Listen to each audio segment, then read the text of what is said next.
Hi, I'm Imanijaz. I hope you're staying safe. This is Dr. Nerd. In this video, we're going to talk about glycolysis. Glycolysis is the pathway our bodies use to produce energy from glucose. Our bodies generally use three macromolecules, fats, carbohydrates, and proteins, to produce energy.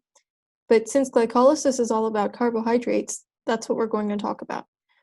This includes many different carbohydrates, but what we're going to start with is glucose. We'll see why later. Before we get into the details of the pathway, we're going to look at an overview.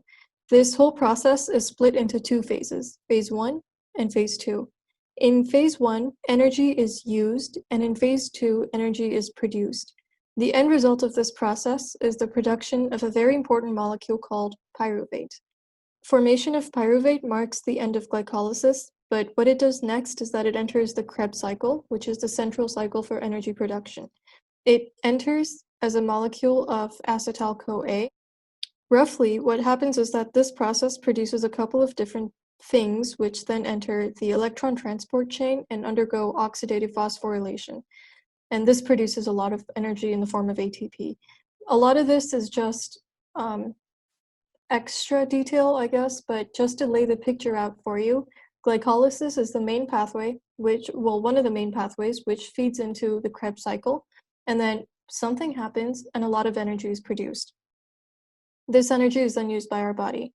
Energy is produced in the form of ATP, and ATP looks something like this. This is a very high energy molecule. How it gives energy is that it gives away one molecule of phosphate, which is a high energy containing molecule, and this then provides energy to various metabolic processes that are going on in the body. Now we're going to look into glycolysis in a little more detail. So everything starts with glucose. This molecule enters the cell and phase 1 starts. Notice here, glucose is a 6-carbon hexose sugar. It's a hexagonal shaped sugar. The first thing the cell needs to do is to make sure this glucose doesn't leave again. So glucose is converted to glucose 6-phosphate. The cell adds a phosphate group to the glucose at carbon number 6, and this makes it impermeable to the membrane. The cell can then utilize it for energy. This also explains why glucose is taken up by cells against its concentration gradient. Next, the arrangement of this molecule is changed from a hexose sugar, being the glucose, to a pentose sugar, which is fructose. So everything else remains the same. We get a fructose 6-phosphate. This is still a 6-carbon sugar. The ring closes with one corner being an oxygen, you see on the top, and everything else, all the other corners, I guess, are carbons. The ring here, okay, wait one second. This is carbon number 1. Here's 2, 3, 4, 5, and 6. And notice that the phosphate is on carbon number 6. Next, one more phosphate is added to the molecule at carbon number 1. There. And this turns it into a fructose 1,6 bisphosphate. The 1 and the 6 refer to the carbons on which the phosphates were added, and the prefix bis refers to the presence of 2 phosphates. Up until this point, we've been dealing with a 6-carbon sugar molecule. Each one of these is a 6-carbon sugar molecule. Now, after this fructose 1,6 bisphosphate splits into 2 molecules of 3 carbons, as in 2 molecules containing 3 carbons each. So these are glyceraldehyde 3-phosphate, or G3P for short, and dihydroxyacetone phosphate, or DHAP for short. These sound like big fancy names, but all they're telling you is that the first one is a glyceraldehyde, which is a 3-carbon molecule, and it has a phosphate on position number 3. And the other one is a dihydroxyacetone, which is again a 3-carbon molecule, but it has a phosphate on position number 1 because there's no number that they've named, so that means by default it's carbon number 1. A very important point here is that these two are interchangeable. They can be converted from one to the other. We'll see why this is important in a little bit. Notice here and here, we had to add phosphates. These phosphates, like we said earlier, come from ATP. So in phase 1, ATP is used. Each of these steps is catalyzed by its own enzyme. Before we start with the enzymes, always remember wherever phosphates are involved, the enzyme is usually a kinase. So step 1 is catalyzed by a hexokinase. This is easy to remember because hexo refers to the 6-carbon glucose and kinase is because we're adding a phosphate. In the next step, we change the arrangement of the sugar to one of its isomers. The enzyme here is an isomerase. Next, we added another phosphate here, so the enzyme is going to be some type of a kinase. It's named after the intermediate itself, so it's a phosphofructokinase 1. The PFK, basically it's PFK1, and it's called PFK1 because it adds the new phosphate on carbon number 1. From glucose to glucose 6-phosphate, the phosphate was added on position number 6, and that's what continued here. But then the next one that was added to position number 1. So this enzyme is named after this 1, PFK1. Then aldolase, okay, that's phosphofructokinase. Then aldolase breaks it apart into 2 halves, forming these 2 3-carbon molecules, the G3P and the DHAP. I mentioned before that these were interchangeable. That's because these are also isomers of each other. So the enzyme here that enables this conversion is called an isomerase. Out of all of these enzymes, PFK1 is the most important because it catalyzes the rate-limiting step. In other words, this is the rate-determining step of glycolysis, of the entire pathway. Controlling this enzyme can either induce or inhibit glycolysis. We'll talk about this part in more detail later. So this is phase 1 of glycolysis. In this phase, 2 molecules of ATP were used. Now we're going to move on to phase 2. The G3P from before is converted to a 1,3-bisphosphoglycerate. Bisphospho refers to 2 phosphates, and glycerate is the same 3-carbon compound from before. Here, we've added another phosphate.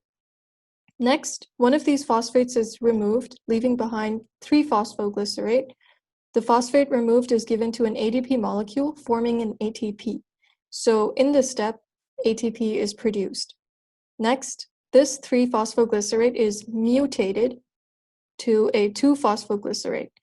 The phosphate is just shifted from carbon number 3 to carbon number 2. Then the phosphate is moved again, and another group, an OH, is added to a C double bond C thing, and this forms an enol. So this produces a phosphoenol pyruvate. And then finally, the pyruvate part remains, and the rest is removed. This means the phosphate is also removed. So here, another ATP is formed. We get the final product, which is the pyruvate. The enzymes in this phase are G3P dehydrogenase, because the first reaction is a dehydrogenation reaction. Then a phosphate was removed, so the enzyme is a phosphoglycerate kinase. Then remember how I said this was a mutated stage? This thing was mutated from the previous part, so the enzyme here is a mutase, the phosphoglyceromutase. Next, an enol was added, and the structure was changed, so the enzyme is enolase. And then finally, the pyruvate part was retained and the rest was removed, so a pyruvate kinase was used here. This last one, the pyruvate kinase, is also an important enzyme to remember. Now notice in this phase, 2 ATPs were formed, but this is half the story. What happens here is the other 3-carbon molecule at the end of phase 1, the DHAP, is converted to another G3P. So phase 2 happens again, producing 2 more molecules of ATP, and obviously another pyruvate. So this means we gain 4 ATPs, 2 from G3P directly, and 2 from the DHAP converting to G3P. Here's the full picture. Feel free to screenshot this if you like. Up until here was phase 1. And after this was phase 2. In phase 1, 2 ATPs were used. And in phase 2, because of DHAP also converting to G3P, 4 molecules of ATP were formed. So overall, 2 molecules of ATP are produced from one whole cycle. For each glucose molecule, phase 2 happens twice. For each phase 1, phase 2 will happen twice. Now, earlier I mentioned this was the most important step in glycolysis because it's the rate limiting or the rate determining step. If the forward movement of this reaction is blocked, the fructose 6-phosphate will pile up and cause the reaction to go backwards, towards glucose. This is the opposite of glycolysis. It's called gluconeogenesis. If the forward movement of this reaction is increased, it will continue the way we have just seen. That will be glycolysis. How that's controlled is by controlling the activity of this enzyme, the PFK1. The fructose 6-phosphate forms another molecule similar to this one called the fructose 2,6-bisphosphate.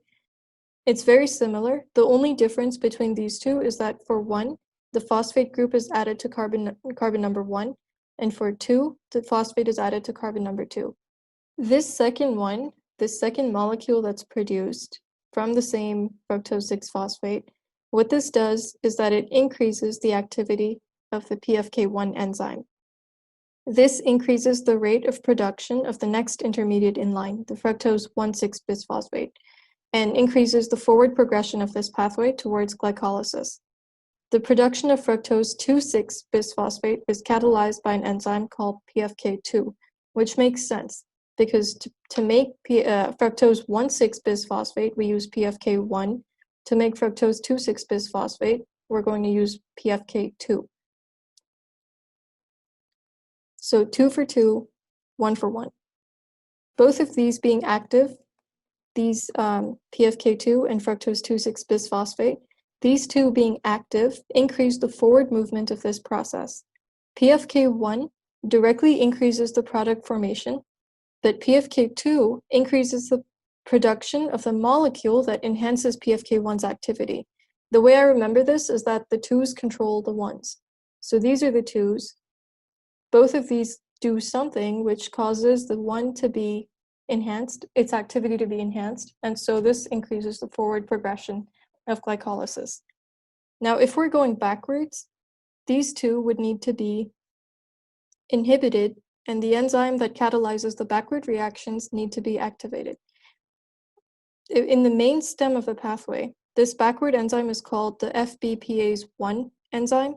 Again, this is also derived from the name, the fructose bisphosphatase 1. And the backward enzyme for the side or enhancer molecule is the Fbpas2. Again, 2 for 2 and 1 for 1. Here, 1 for 1 and 2 for 2. When both Fbpas1 and Fbpas2 are active, they favor the backward reaction towards glucose production, which was called gluconeogenesis.